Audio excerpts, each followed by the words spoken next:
How do, and Happy New Year. Hope everyone's well.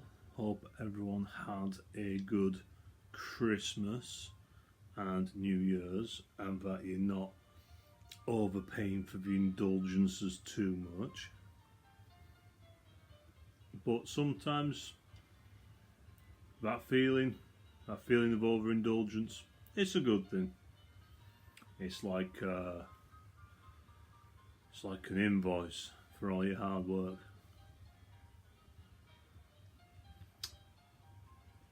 Today's video is my best and worst tobaccos of 2018. Thought I'd best get it out of the way before people start complaining and saying, "What are you talking about? 2018 was ages ago."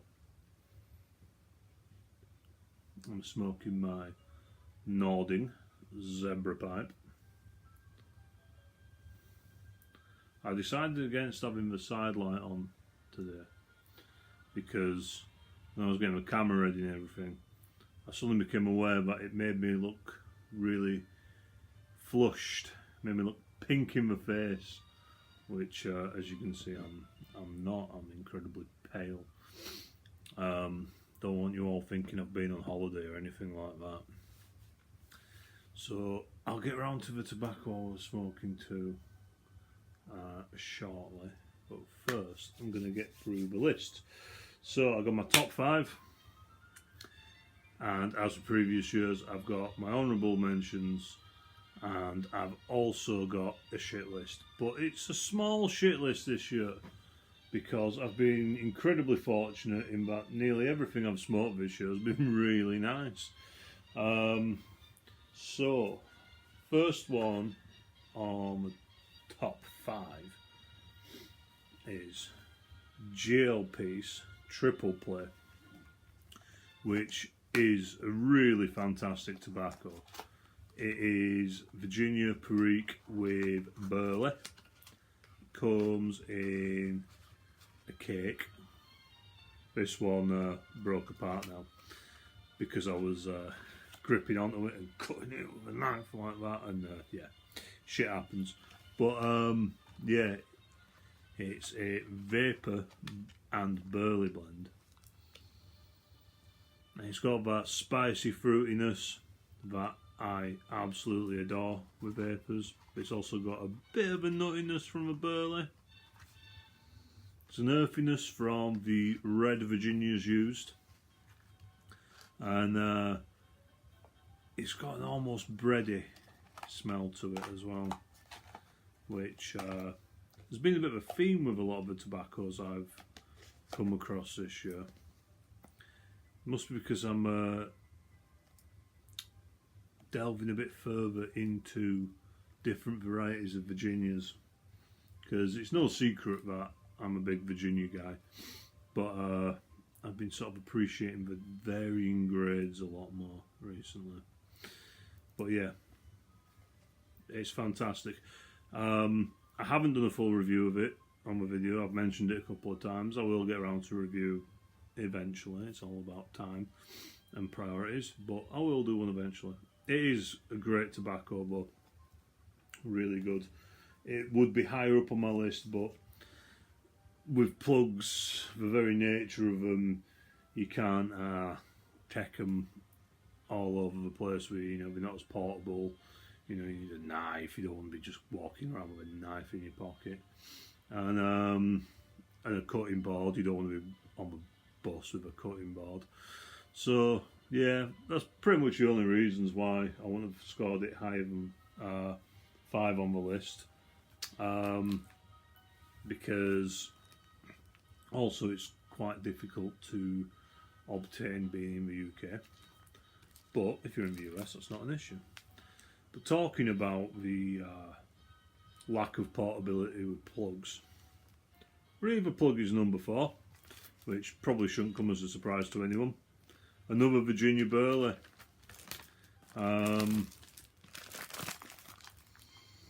Got the Lakeland smell to it. It's a glossy black colour.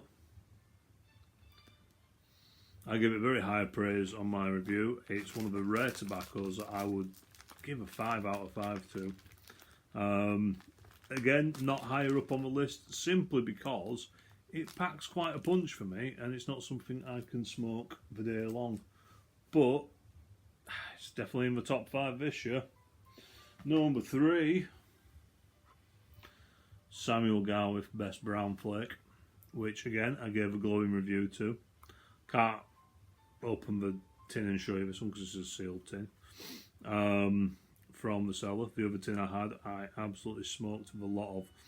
But this, again, talking about breadiness, talking about different varieties of Virginias, talking about grass and hay and those kind of things. But it's got a very subtle, natural sweetness to it. It's very good, and it's not as bright as full Virginia flake, so it doesn't burn quite as hot. Although I do like full Virginia flake as well. Number 2, and this is going to be a bit of a surprise for you, but this is a bulk tobacco, and a US bulk tobacco. Peter Stockaby Luxury Navy Flake. Don't worry about the serial killer handwriting on the jar. But this stuff, I can't believe how cheap this is in the US. Now, there's no outstandingly special about this tobacco, but I think that is why I regard it so highly, because it's quite a simple navy flake with perique. But it is just so easy to smoke. This could easily be an all-day smoke for me. It's absolutely blinding stuff. And I just can't believe, once again, how cheap it is in the US. I think for 8 ounces it's like $16 or something like that. It's insane. So that, in case you're wondering, that's a pound. That's 16 ounces there. Maybe minus half an ounce that I smoked earlier in the year. But it really is good. I think sometimes within the hobby we do get a little bit carried away by all these flashy tinned artworks and stuff, and we forget sometimes about the good old, honest, everyday smoking tobaccos. And Peter Stockaby Luxury Navy Flake, it's fantastic. Okay, it's not quite as blue collar as let's say Prince Albert or Carter Hall or some of the Codger drugstore blends, Velvet as well. But you know, if you're not a big Burley fan, but you want some kind of bulk tobacco that's easy to smoke all day, not too complex, not too strong, just right, then I would say that is one to look for. Pardon me.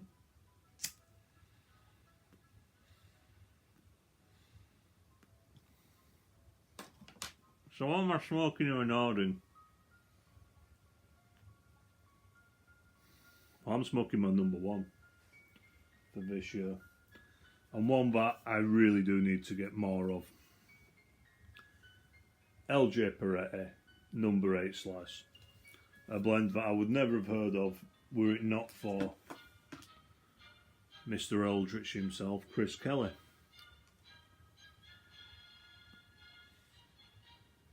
Now this is a Virginia Perique, and again contains Burley, but it's so satisfying. And it's got a fruity sweetness to it, but it's got a good amount of body to it as well.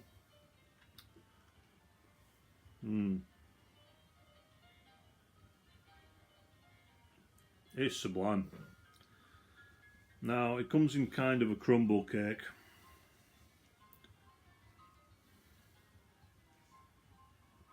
Showing you some bits here.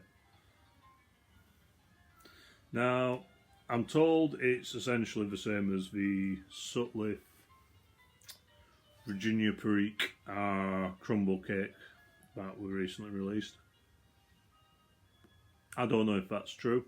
Citation needed, because I've not had that. But perhaps I'll try some in the future and let you know. Well, this is really good. Now, LJ Perette, they only sell in 1 ounce samples or 8 ounce cans, but this was definitely worth getting hold of. It really was. The room note's probably not going to get you any favours, but who cares? And the smoke tastes good. You don't really need it. And there's a little spiciness in with the sweet as well.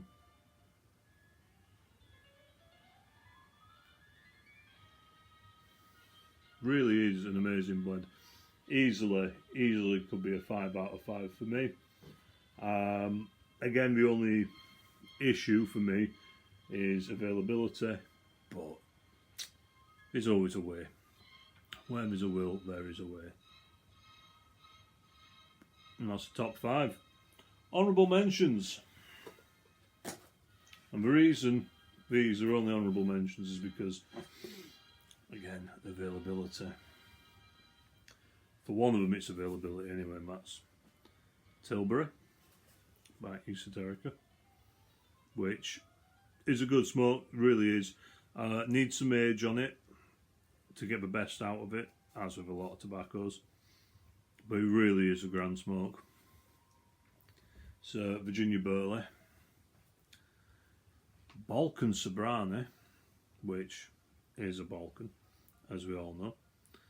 This was a lot sweeter than I was expecting, actually. It wasn't as spicy as I thought it was going to be, but it's a beautiful smoke. Is it anywhere near the original? I don't know. I can't tell you that. Never tried it. I tried the 759 mixture at the pipe show in 2017, I think. And that was really good. Different blend altogether. But even if I tried some of the original now, with age and everything, it's never going to taste the same as what's in that tin. Nonetheless, it is a fantastic smoke. And last honourable mention, McClelland Aurora. The very few people who saw the live stream I did will see me smoking this and struggling to describe it, but it's got a wonderful sweetness to it, almost sherbet-like. And yeah, it's just fantastic. But this is, again, super age. It's from 2011 and you can't get it anymore, so there'd be absolutely no point doing a proper review on it. And there'd be no point putting it in my top 5 because it's never going to get it again. So, well, nonetheless, it's a fantastic smoke and one that I've been appreciating a lot. Very mild, so it makes a nice, easy smoke in a large bowled pipe when you're watching a movie or something like that. And lastly but not leastly, the moment you've all been waiting for, the shit list. Now, I'm probably going to come under fire for this one because a lot of people have been reviewing this recently and giving it a good thumbs up. But I've been planning to put this on my shit list for a couple of months now because as soon as I smoked it, I was kind of disappointed because I expected it to be nicer than it was. But I was kind of happy because I needed something to bitch about in this video. And that is Edward G. Robinson's Pipe Blend, which is an amusing name and even has some quite amusing tin artwork. It's even got his signature on. I mean, never mind the fact that he's been dead about 40 years, but yeah, it's still on that. And it's a burly Virginia Cavendish with a little bit of Latakia and some kind of booze thrown in there. And not for me, essentially. Not for me, no thank you very much. I've still got loads of it, so if anyone wants it, looking at you, Uncle Phil, give us a shout. But yeah, it burnt hot for me. It had that artificial topping taste to it that it just did not work for me whatsoever. I wouldn't say it was disgusting, and in fact, to be honest with you, out of all the blends I've put on my shit list, it's probably one of the better blends I've put on my shit list, which is more than can be said for this one. What possessed me to retry Samuel Gawith Fire Dance Flake again, I have no idea, because Fire Dance, it should be called Napalm Flake. It burns that hot, even through a filter and a wire basket. And I'll tell you now, you want to stick this in a clay or a meerschaum, because it is just going to ghost the shit out of a briar. But yeah, it's just, I don't know. It's kind of got a, again, an artificial kind of boozy taste to it. It just burns so hot. You need a pitcher of ice water just to get through a bowl of that. Not for me whatsoever. But again, of all the shit blends I've put on the shit list, it's probably the second best, which is more than can be said for the third one, which was Samuel Gawith's Cannon Plug, which, why did I let someone convince me to try a bowl of that? It was like licking the perfume counter in a department store. It was disgusting. It was rank. Honestly, drinking a bottle of bleach seemed preferable to that. I couldn't even make it through the whole bowl. At least the tin of Fire Dance I managed to finish off eventually. But I couldn't even manage a full bowl of Cannon Plug. It was, no. It's not my cup of tea, no me gusta. So with that is my best and worst of 2018. Thank you all very much for watching, and those who stuck with it once again. Thank you to all my subscribers, old and new, and I'm looking forward to getting more videos done this year, because I've not got as busy a year coming up. So hopefully